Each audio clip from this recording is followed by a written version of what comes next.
So yan mga kalapatids, ito yung pang long distance na race mix ko. Sariling halo ko yan mga lodi. Yan. Naanin mo yung magandang bloodline mo. Kung di mo maikokondisyon ng maganda mga lodi, kahit na anak pa ng champion yan, direct na champion yan, o kahit champion pa yan, pag hindi mo na i-kondisyon ng maganda yan, tapos ang laban mo. Sampa na.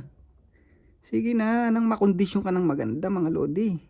Ayan, solong-solo na ni Batang Quiapo mga lodi. Ayan na. Aba.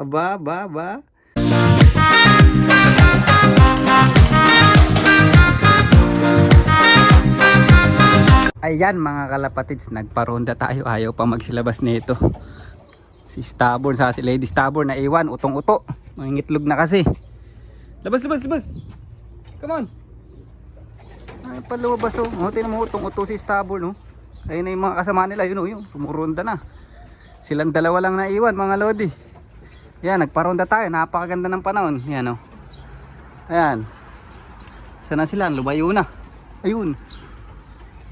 Ayan, napakaliwanag mga lodi. Ayan, bibigyan natin sila ng maganda-gandang low fly ngayon. Ayan o. Ayan, medyo kalma lang ngayon. And bibigyan uli natin sila ng self bath. Yan, para ma-relax sila mga lodi bago ang sakuna. Ayan oh. Ayan, lakas na mga lodi. Feel ko maganda yung pagkakakondisyon ko ngayon, sana talaga pumalo lang sa race. Yan. Yan, pang na yan, 1,200 km na conditioning mga lodi. Yan, papakita ko sa inyo mamaya yung feeding natin, yung long distance race mix. Yan, alright. Mga kalapatids, nakita nyo na naman yung pagmumukha ko. So for today's video mga lodi, yan, nandito na yung sarili kong mix na pang long distance na pinapakain ko sa mga ibon ko.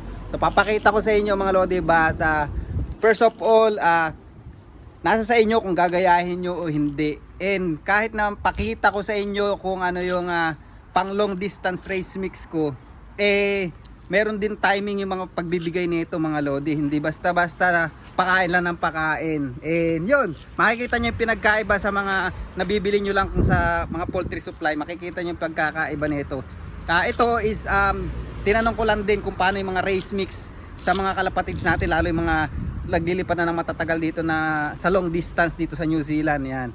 So yung iba, nagbigay sa akin ng race mix na to is mga tropa din natin sa iba-ibang bansa.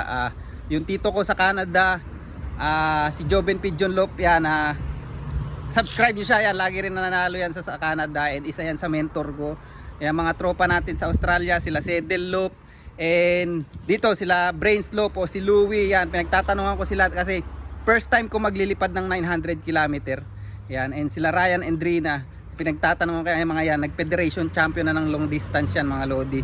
And yung race mix ko is halos parehas din naman ng mix ko nung 700 km, kaya lang ngayon iba na, is 900 km na. So tulad nga ng sabi ko nung nakaraang 700 km is nagkamali ako mga kalapatids kasi masyado ko napataba yung ibon, pero at least nakapagpa-daybird pa rin tayo, maganda pa rin palipad natin, and hard race yun. Medyo nagkamali lang talaga ako doon, masyado bumigat yung ibon, but ngayon medyo nakukuha na natin yung timpla. At ngayon mas malayo pa sa 700 plus kilometer, hindi tayo pwedeng although nandun ay pagkakamali, pero gagawin natin yung alam na nating tama. Yung pagkakamali dati is lesson learned na natin yun, doon na tayo manatuto sa pagkakamali. So kailangan natin gawin yung tama ngayon na alam natin na nagkamali tayo doon. So yun, pakita ko na sa inyo yung racing mix ko, and pang long distance ko to na race mix. So nasa sa inyo na lang kung gagayahin yung mga lodi, alright? So yan mga kalapatids, ito yung pang long distance na race mix ko. Sariling halo ko yan mga lodi. Yan. So meron pa akong dinadagdag dito, pero normally pagka long distance talaga mga kalapatids, ang importante is high carbs and high fats. Yan. Yung protein is cut na yon. So kayo na lang mag-search kung ano ba yung protein, ano ba yung fats na seeds, ano ba yung pang carbs. Yan. So mapapansin nyo, tingnan nyo kung ano yung pinagkaiba ng race mix ko na pang long distance sa race mix ng mga nabibili nyo sa poultry supply. Ayan, tulad na sabi ko kanina mga lodi o mga kalapatids is nasa sa inyo kung paano nyo papakainin yung ibon nyo. Kailangan maobserbahan nyo rin, and may timing ang pagbibigay nito. Pag napasobra kayo, bibigat ang ibon nyo, tataba. or masosobrahan sa pots. Yan. So may mga dinadagdag pa ako rito. Hindi lang ito, but ito yung major na pagkain ng ibon ko pag long distance. So yun, pakain natin sa kanila, right? Ayan na sila mga kalapatids. Naglubluban na. Ayan ang sagradong paliligo. Ayan. Sana magsipaligo yung mga racer natin. Si Maldita pa lang yung pumupunta dito sa sa liguan. Sana magsiligo tong ayan, yung si Darling saka sila Batang Quiapo. Ayan, pagkayari niya saka natin sila papasukin, pakakainin natin sila. Kasi nagpaligo na ako ngayon dahil bukas is uulan. Kailangan nila yan mapreskuhan na ngayon mga lodi. And relax na lang sila sa mga susunod na araw, di ba? Yan ang preparation natin sa 1,200 km race. Alright? Ayan na, nagsipaligo na yung mga racer natin na hen. Mga lodi. Ito na lang yung si Batang Quiapo na lang yung kulang kasi naghahabol ng hen si Batang Quiapo oh. Pero yung mga hen natin ayan si Darling, si Maldita, saka yung white flight na blue checker na yan, yung tatlo na yan. Yan, naliligo na. Ayun si Batang Quiapo natin ayan Yan, puro chicks yung inaatupag Yan, puro chicks. Ligo ka na. Sige na, mapapasok ko na kayo. Ikaw na lang hinahantay. Ayan na, bababa na mga lodi. Ayan na, mamamara ko dyan yan. Manchichicks dyan yan. Ayan na, sumampa na yung si Stubborn Junior, blue checker. Naligo, nag-dive agad. Si Batang Quiapo, ang daming alam paikot-ikot pa Sampa na. Sige na, nang makondisyon ka ng maganda mga lodi. Ayan, solong-solo na ni Batang Quiapo mga lodi. Ayan na. Aba. Di na yata marunong maligo. Gusto pa yata paliguan Ayan Batang Quiapo, ligo na. Ligo na mga lodi. Alright, okay na ako dyan. Nakapagtampisaw na siya. Magluglug ka na. Grabe naman, napaka ayaw maligo. Doon pa gusto niya sa maraming chicks tingnan mo talaga siya Ayan Yung naligo na si Batang Quiapo. Okay na. Alright. Lodi.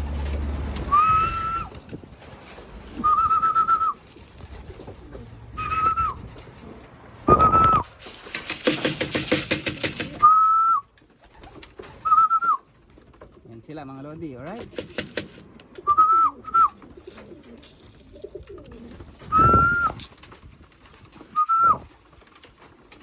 Ayan, galingan ng mga hen saka ng mga kak. Alam na nila yung kung saan sila pupwesto. Nahati na, alright. Pakainin natin sila na maayos. Ayan mga lodi Ayan Special yung 6 na pang long distance natin. Ayan nakahiwalay sila doon. Yung mga ibang gutom. Ito yung mga pang kasi natin, pang race natin. Gusto ko makakain sila ng maayos, ng tama. Ayan mga lodi.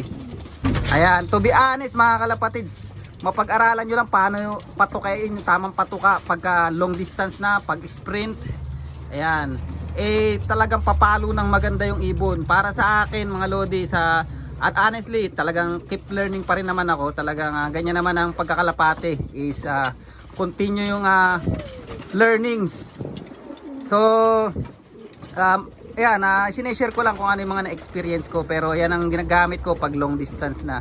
Yan, maitama mo lang yung conditioning sa patuka mga lodi, sa training. Mabigay mo lahat lang yun, yung gamot, yung timing. Talagang number 1, aanin mo yung magandang bloodline mo.